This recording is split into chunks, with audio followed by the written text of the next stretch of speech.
Welcome to New Possibilities. I speak truth to power without fear. So, earlier today I was online and I came across a very disturbing story out of Seattle. An African American woman by the name of Charleena Lyles called the police to report a burglary. The police arrived on the scene and they proceeded to talk to her about this report. And there is audio of the conversation that Charleena Lyles had with the police. I will include a link to an article that has that audio.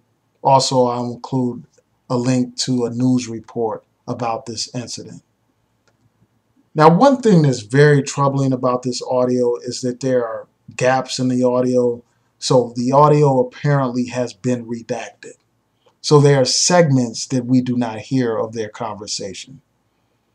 So at one point there's a gap in the audio and then it proceeds, and later in the audio you hear the police yell, "Get back, get back," and then you hear gunshots as the police proceed to shoot this woman, Charleena Lyles, to death.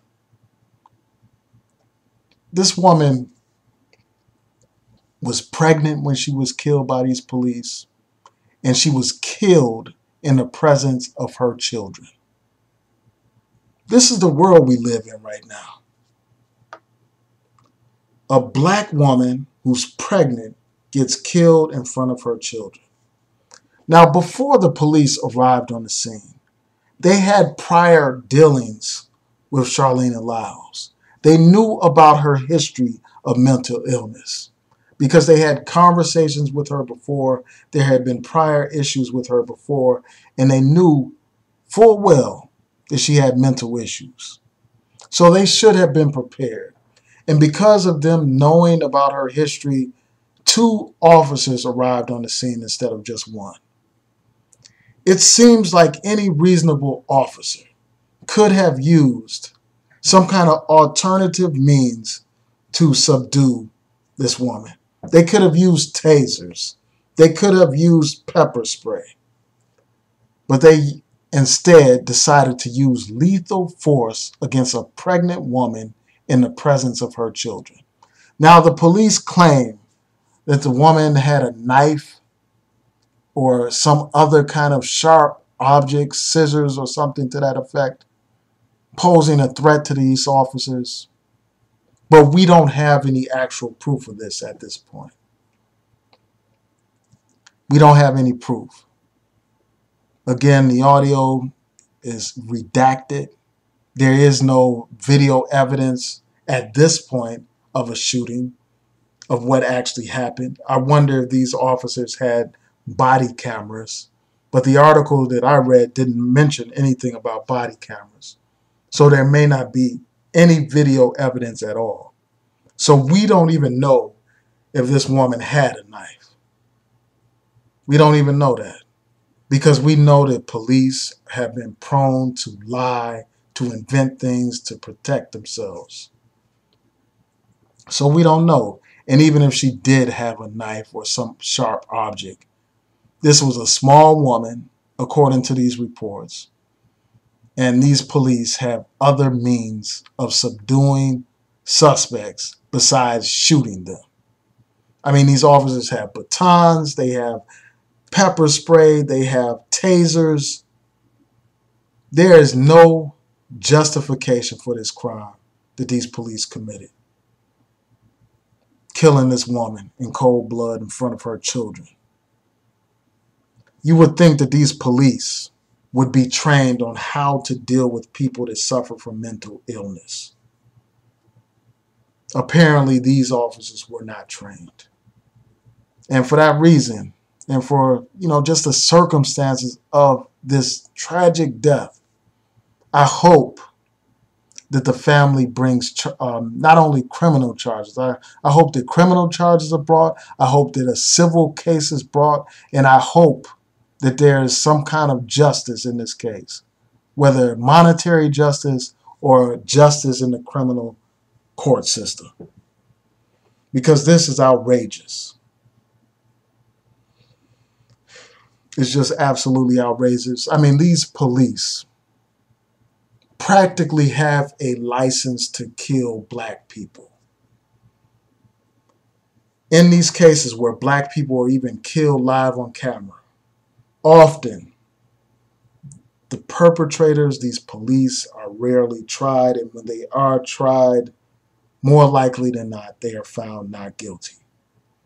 And in this situation, unfortunately, I would be surprised if there was any kind of guilty verdict or even some charges filed,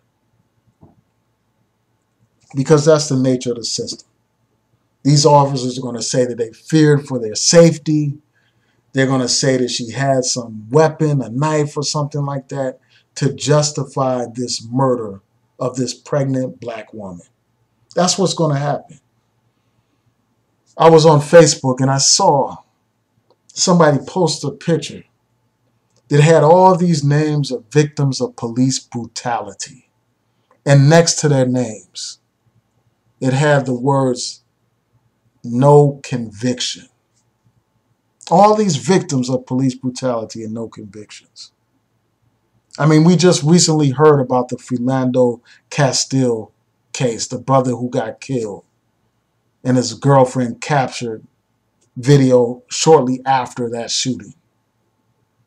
We heard about how that the officer that killed that brother just got away with it, got away with murder. We heard about the situation of Terrence Crutcher, killed by a police officer in Oklahoma, in Tulsa, Oklahoma. Shot and killed live on camera for the whole world to see. And that officer was found not guilty. So again, these police, for all intents and purposes, have a license to kill black people.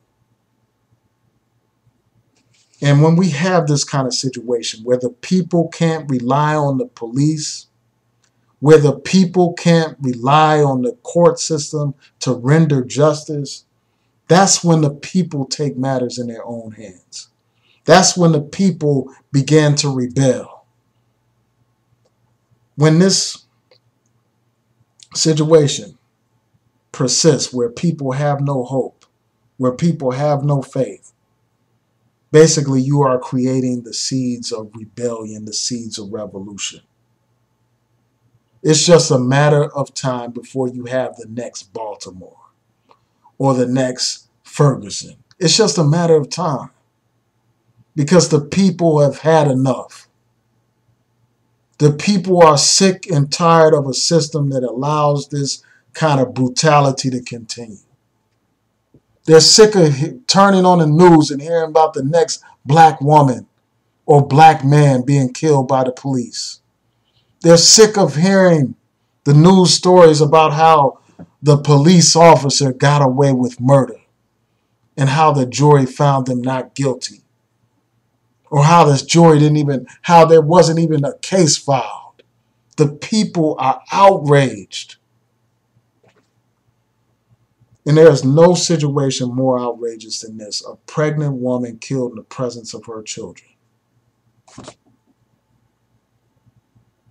Here in the Baltimore area, we had Corinne Gaines killed in the presence of her child. Her child was shot. How long are we going to tolerate this? How long are we going to allow this injustice to continue?